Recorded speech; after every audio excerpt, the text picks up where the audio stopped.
We're celebrating St. Polycarp, martyr of the 2nd century, disciple, direct disciple of St. John, evangelist. So what an amount of richness this intercessor can be so important for us. A martyr, when he was offered, like, yeah, we're gonna spare you, we're not gonna kill you if you just deny Christ. That was as any other martyr of the first centuries. And he says, hear me, declare with boldness, I am a Christian. He was saying that to the people who were listening. And he also said, 86 years have I served Christ, nor has he ever done me any harm.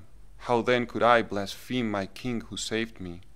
I bless him for deeming me worthy of this day and this hour, that I may be among his martyrs and drink the cup of my Lord Jesus Christ.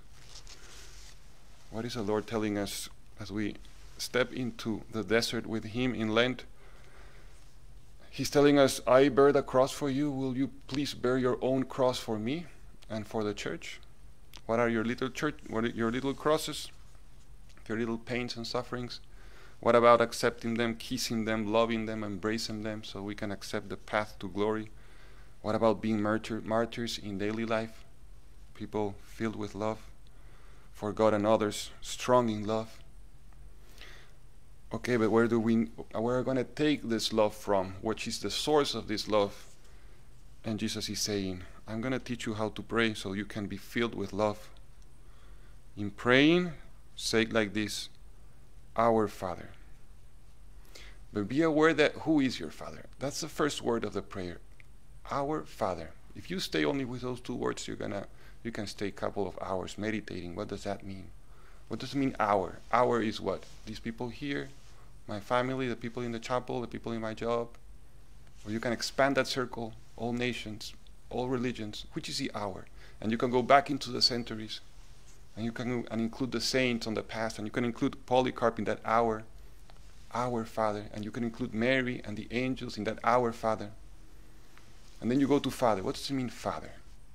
Knows me, loves me at the same time, is compassionate, is tender, is with joy, looks me with expectation, looks at me, merciful, sweet, is joyful with me, is delighted with me.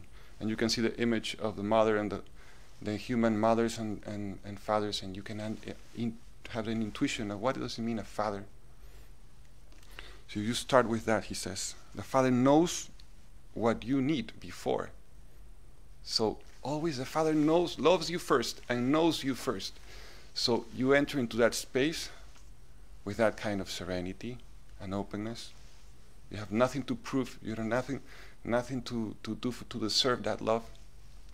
And then you start with 7 petitions, number of perfection. The Our Father is structured in a hierarchical way. The petitions, the most important, go at the beginning, the spiritual needs that you have. First of all, hallowed be your name, like magnify his name, like Mary does in the Magnificat, like acknowledge his greatness, love him above all, and then your will be done. And that's the hierarchy. And in the center, give us our daily bread, which means the Eucharist. So we can pass into the last 3 petitions, which are our fight against evil. Lead us not into temptation. Help me forgive the people who are angry with me or are uncomfortable. Okay, let's follow the step of the martyrs. Let's be true Christians in love.